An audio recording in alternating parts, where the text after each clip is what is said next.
E aí, minha rapaziadinha, tudo bem com vocês? Aqui quem fala é o professor Tiago Ribeiro. Seja muito bem-vindo ao canal Matemática e vamos a mais uma resolução de questão da IAR que diz assim, ó. A razão entre as medidas dos apótemas do quadrado inscrito e do quadrado circunscrito numa circunferência de raio R é. Então, olha só.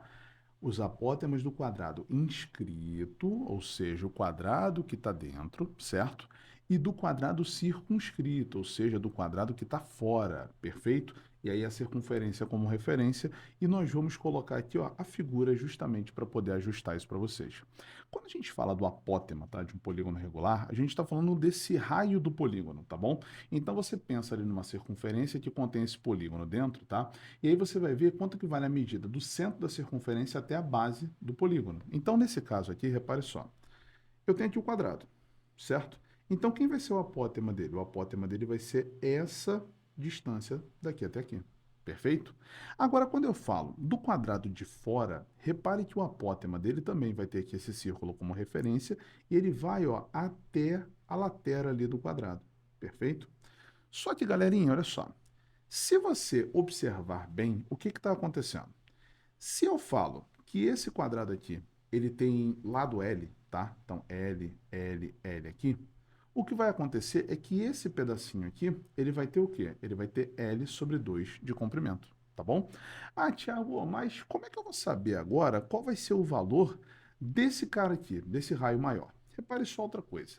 Se aqui vale L, se aqui vale L, quando você traça a diagonal desse quadrado, tá? Você traçou a diagonal aqui do quadrado, o que que vai acontecer? Você tem aqui justamente o diâmetro dessa circunferência. Você concorda comigo que você tem o diâmetro? E quanto é que vale a diagonal do quadrado? A diagonal do quadrado é a medida do lado do quadrado multiplicado pela raiz de 2. Então, quando você fala desse raio aqui da circunferência, ele vai valer o quê? Ele vai valer a metade dessa diagonal. Então, ele vale L raiz de 2 dividido por 2.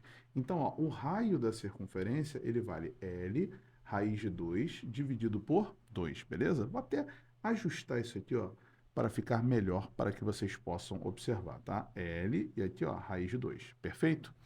E essa medida aqui é justamente a mesma medida desse apótema aqui, ou seja, esse apótema aqui, ele vale L raiz de 2 dividido por 2. E agora a pergunta é, a razão entre as medidas dos apótemas do quadrado inscrito, opa, então olha só, esse cara aqui eu vou chamar de Azinho, que ele vai ser o apótema menor. E esse cara aqui eu vou chamar de Azão, que ele vai ser o apótema maior.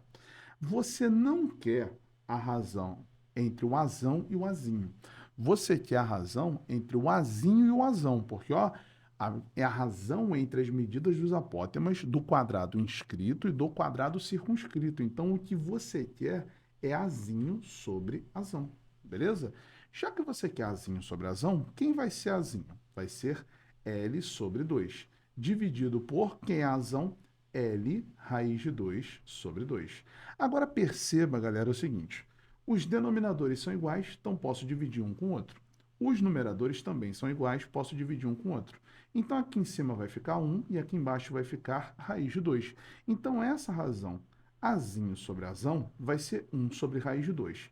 Porém, nós conhecemos um artifício, né, que é a racionalização, que é quando nós pegamos um valor algébrico e racional e transformamos o seu denominador, que era um número irracional, em racional.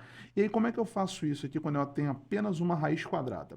Basta você multiplicar esse valor da raiz quadrada tanto no numerador quanto no denominador. Então, eu vou multiplicar isso aqui por raiz de 2 sobre raiz de 2 para conservar o valor da fração e criar, assim, uma fração equivalente. E eu tenho a raiz de 2 que multiplica 1, isso é raiz de 2. E raiz de 2 vezes raiz de 2, isso é raiz de 2 ao quadrado. Quando você tem uma raiz quadrada elevada ao quadrado, o resultado é o radicando, ou seja, raiz de 2 elevado ao quadrado vai ser 2. E o que vai bater para a gente aqui com o gabarito da questão, que vai ser a letra A. Show de bola, rapaziadinha. Curtiu esse vídeo? Então deixa o like aí que isso fortalece bastante o trabalho aqui do canal Matemática. Inscreva-se se ainda não é inscrito, ativando o sininho das notificações para sempre ser avisado quando a página tiver um novo conteúdo. Então tamo juntasso, até uma próxima. Tchau, tchau.